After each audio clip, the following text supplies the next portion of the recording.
Nakakatuwa, no? Ang laki rin ang naitulong ni Meta sa kapaligiran natin. Lalo na tuwing umaga, wala ka na halos makita ang mga chismosa na nakatumpok yan sa labas ng bahay nyo. Halos bihira na nga rin silang tumumpok dyan eh.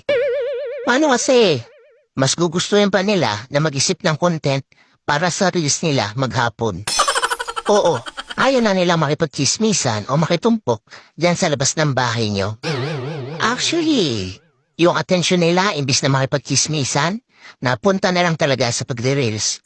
At ito pa ha, imagine ninyo. Kung dati, bumibili lang ng mga lutong ulam yung mga yan, na yun, sila na mismo ang nagluluto ng mga ulam. At, kahit pritong itlog, inire-reels pa. Ganon kahusay si Meta. At ito ang pinakamalupit. Kung dati yung asawa mo tinatalakan ka sa tuwing uuwi ka, ngayon, hindi mo na makausap.